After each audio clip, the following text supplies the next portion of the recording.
Faire des vidéos, faire des podcasts, réfléchir à de nouvelles stratégies, créer de nouvelles offres, tout ça demande beaucoup de créativité quand on fait du business. Aujourd'hui, j'aimerais donc vous partager 17 piliers qui vont vous permettre de booster votre créativité. J'ai donc créé un document sur mon ordinateur qu'on va pouvoir parcourir ensemble, sur lequel on va parler de différents piliers, l'équilibre de la vie, votre travail, vos relations et vos objectifs. Commençons tout de suite par l'équilibre de vie ici.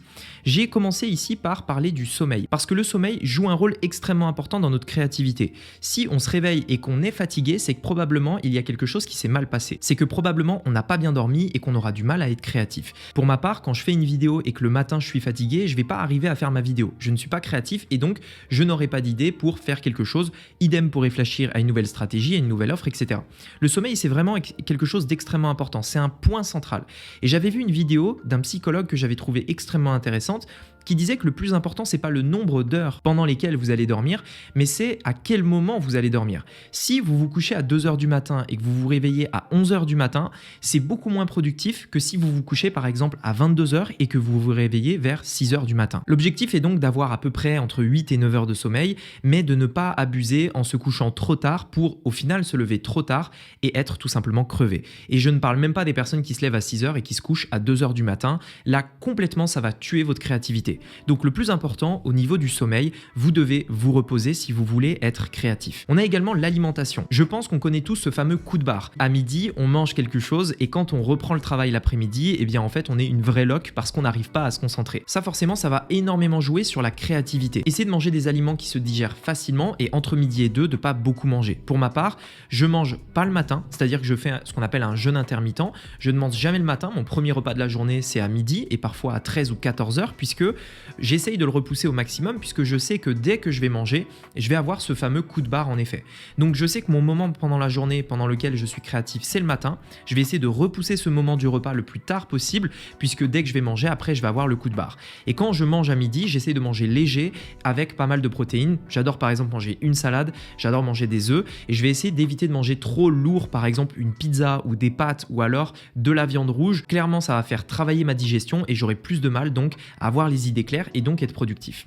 On a également l'activité physique. Ça, c'est extrêmement important parce que vous allez avoir des idées quand vous faites quelque chose d'autre que de réfléchir. Ça, c'est vraiment quelque chose que je me suis rendu compte dans ma vie personnelle, mais les moments pendant lesquels j'ai eu mes meilleures idées, c'était pas forcément les moments pendant lesquels je réfléchissais. C'était des moments pendant lesquels mon cerveau pensait complètement à autre chose. Ce qui est génial avec les activités physiques, c'est que généralement, ça va entraîner un petit peu le sens de la compétition chez vous et donc ça va développer différents éléments qui vont vous permettre tout simplement d'être plus éveillé, de mieux réfléchir de manière générale. C'est pour ça qu'à la fin d'une bonne séance de sport, on se sent toujours super bien. Pour moi, l'activité physique, c'est essentiel parce que ça me permet vraiment de penser à autre chose, de quitter un peu le travail. Et quand je reviens au travail, en revanche, j'ai beaucoup plus d'énergie, beaucoup plus de motivation et je suis donc beaucoup plus créatif dans tout ce que je vais entreprendre.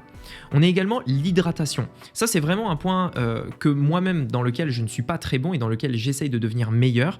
Mais l'hydratation est quelque chose d'extrêmement important. On a besoin de beaucoup boire dans la journée et au lieu de boire que du café ou que des tisanes ou quoi que ce soit, eh bien en fait le simple fait de boire plus va faire que notre corps sera plus hydraté et donc notre cerveau sera plus hydraté et donc on pourra tout simplement avoir un esprit un peu plus clair. On aura probablement également beaucoup plus d'énergie pour donc avoir plus d'idées, de créativité, etc. L'amusement est également quelque chose d'extrêmement important parce que forcément, si vous n'aimez pas ce que vous faites, si tout ce que vous faites c'est sous la contrainte, vous ne pourrez pas être créatif. La créativité se crée dans des moments où justement on s'amuse, dans les moments où on s'éclate, dans les moments où on fait des choses qu'on aime. Et en tant qu'entrepreneur, si vous développez un business, même de manière générale, si vous êtes salarié et que vous voulez développer quelque chose dans votre activité, essayez de développer des choses dans lesquelles vous vous amusez ou alors de travailler d'une manière amusante pour développer tout simplement votre créativité. Et la routine, c'est également quelque chose d'extrêmement important pour vous créer des moments dans la journée où vous pouvez être créatif. Par exemple, je vous le disais tout à l'heure, pour ma part, je suis créatif le matin. Je vais donc privilégier ce moment de la journée pour faire toutes les tâches créatives. Par exemple, je suis en train de créer une vidéo actuellement, c'est de la créativité. Il a fallu que je réfléchisse à ce sujet, que je crée ce document que vous avez actuellement sous les yeux au moment de cette vidéo. Tout ça demande de la créativité et c'est donc quelque chose que je vais faire le matin. Voilà donc par rapport à ces 6 piliers que j'ai mis sur l'équilibre de vie. À présent, passons au travail. Au niveau du travail, on a la productivité. La productivité, qu'est-ce que j'entends par là ? Dans notre société, aujourd'hui, on a beaucoup appris, notamment à l'école, que le travail, c'était de telle heure à telle heure. Que tu sois productif ou pas, tu vas travailler de 8h à 17h par exemple. Le problème, c'est qu'on n'est pas forcément productif sur ces heures de travail. Et donc, le plus important, c'est de se dire, je vais essayer de travailler peut-être moins, mais de travailler dans des moments où je suis ultra productif. Et c'est pourquoi, personnellement, dans la productivité, quand moi je travaille, mon ordinateur, il y a 3 onglets maximum qui sont ouverts. Mon téléphone, pour le coup, est en ne pas déranger. Ça veut dire que personne ne peut m'appeler, m'envoyer de messages, il ne vibre pas, il ne sonne pas. Et je suis dans un moment de focus pendant lequel je suis productif et où justement je vais pouvoir mettre mon niveau de créativité à son maximum parce que je suis focus et qu'il n'y a rien qui peut me déranger. On a également les clients. Le truc, c'est que si aujourd'hui vous êtes dans le business, dans l'entrepreneuriat, vous aurez forcément des clients. Puisqu'aujourd'hui, sachez-le, il y a 2 façons de gagner sa vie. Soit vous travaillez pour un patron, soit vous avez des clients. Il n'y en a que 2, il n'y en a pas d'autres. Et donc, si vous êtes dans le business, vous avez des clients. Le truc, c'est que les clients, nos clients, on peut les aimer ou on peut les détester. Pour ma part, par le passé, je faisais des choses qui, au final, ne me plaisaient pas. J'étais dans un business pour notamment différentes raisons, mais mes clients, je ne les aimais pas. Je n'appréciais pas le domaine dans lequel j'étais et le type de personnes qu'on attirait, eh bien, c'était des personnes avec qui je ne m'entendais tout simplement pas. Et forcément, cette situation me bridait dans ma créativité parce que je me disais, pourquoi je serais créatif pour des personnes qui de toute façon ne m'intéressent pas, pour des clients avec qui je ne me sens pas bien. Si aujourd'hui, au contraire, vous êtes fier de vos clients, vous êtes par exemple dans le même domaine, dans la même passion, tout ça en fait fera que vous pourrez être créatif parce que vous aurez envie à tout prix d'apporter des solutions à ces clients que justement vous appréciez. Et on a également ici l'équipe. N'essayez pas d'être créatif vous-même. Si vous avez des personnes qui peuvent vous aider, que ce soit des salariés, que ce soit des freelancers, que ce soit même des amis, essayez tout simplement d'avoir des moments comme ça où vous pouvez discuter avec eux, leur demander leur avis pour pouvoir tout simplement avoir plein d'idées qui vont émerger de ces échanges avec ces différentes personnes. Et tout simplement la stratégie. La stratégie, c'est la méthode que aujourd'hui vous avez décidé d'emprunter pour atteindre votre objectif. Peu importe quel est votre objectif, il existe plusieurs stratégies pour l'atteindre. Si vous voulez devenir millionnaire, il y a plein de façons de devenir millionnaire par exemple. Vous pouvez faire de l'immobilier, vous pouvez faire du business en ligne, vous pouvez faire de la bourse, etc. Et en fait, le truc c'est que si vous avez utilisé une stratégie dans laquelle vous ne vous reconnaissez pas forcément à 100%, ça va être difficile pour vous d'être créatif. Il y a également des stratégies dans lesquelles on est naturellement bon. Par exemple, pour ma part, le business en ligne, ça a été quelque chose qui était assez intuitif pour moi. Même le marketing, le fait d'être en vidéo, c'est quelque chose qui a été assez intuitif. Et donc, naturellement, je vais savoir plus ou moins ce qui va plaire à l'audience, etc. Même si, bien entendu, ça se développe. Je vais donc appuyer sur cette stratégie parce que non seulement elle me plaît, mais en plus de ça, je suis naturellement bon dedans. Il y a d'autres personnes pour qui l'immobilier, c'est intuitif. Pour qui la bourse, les chiffres, c'est intuitif. Bref, vous l'avez compris, l'idée, c'est également aussi de ne pas forcer là où justement vous n'êtes pas forcément bon ou dans votre domaine de compétences vous êtes naturellement bon, mais d'essayer de trouver une stratégie qui premièrement vous plaît, mais également dans laquelle vous avez des facilités parce qu'on a tous des facilités dans différents domaines. À présent, passons aux relations puisque là aussi c'est un point extrêmement important par rapport à la créativité. Dans les relations, j'ai parlé du couple. Si aujourd'hui vous êtes par exemple célibataire ou que tout simplement vous n'êtes pas heureux dans votre couple, ça va être très difficile d'être créatif parce que vous allez penser à d'autres choses, votre esprit sera ailleurs et ça va être difficile justement de penser à tout ça. Le fait d'être bien dans le couple fait que justement on va pouvoir éviter de penser à cette partie-là de notre vie et de manière générale ça créera plus de bonheur qui fera que quand on est heureux, on est naturellement plus créatif. La famille également, le fait d'avoir un lien avec la famille, le fait d'être régulièrement en relation avec sa famille, de prendre des nouvelles, fait que encore une fois, on est un peu plus heureux, on a ce noyau dur autour de nous qui fait que justement, on pourra être plus créatif parce qu'on est plus serein, on est plus heureux dans notre vie.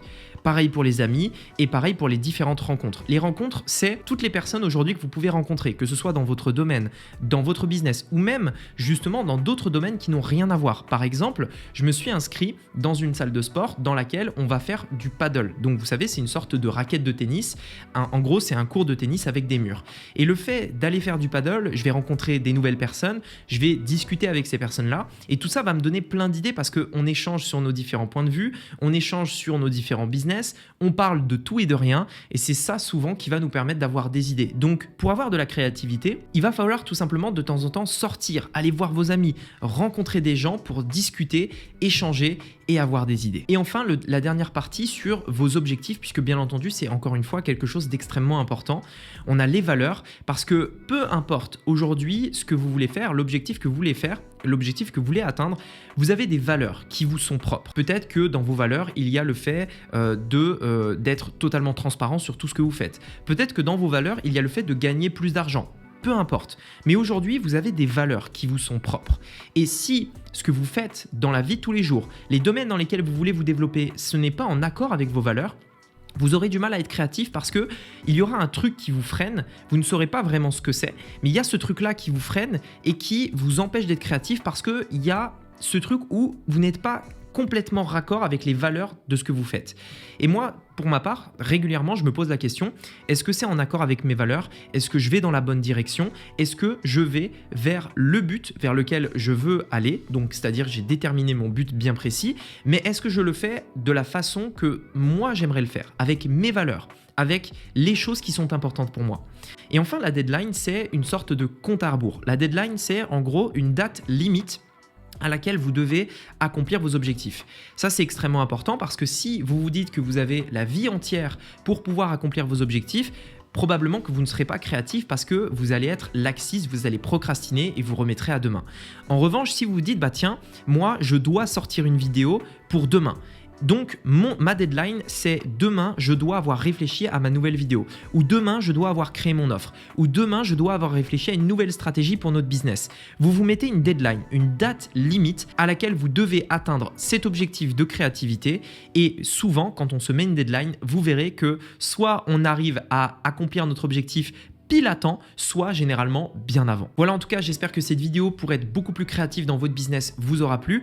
Également, il y a un endroit dans lequel je trouve énormément d'inspiration pour ma part. Ce n'est autre que les livres. Et c'est en partie pour ça que j'ai également écrit mon propre livre dans le domaine du business en ligne, pour également vous donner des idées de stratégies que vous pouvez mettre en place, vous donner des idées de sujets, vous montrer comment développer du trafic, bref, de manière générale, comment développer un business en ligne jusqu'au million sur Internet, puisque c'est réellement l'objectif de ce livre, en devenant un digital self-made. C'est le titre du livre. Si vous seriez par exemple intéressé pour le commander, je vous mets le lien dans la description. Vous pouvez également cliquer sur l'image qui apparaît juste ici sur votre écran pour le commander dès maintenant. Sur ce, dites-moi dans les commentaires ce que vous pensez de cette vidéo et de ces 17 piliers pour être plus créatif et je vous dis à très bientôt dans une prochaine vidéo. C'était Rémi, à bientôt. Ciao.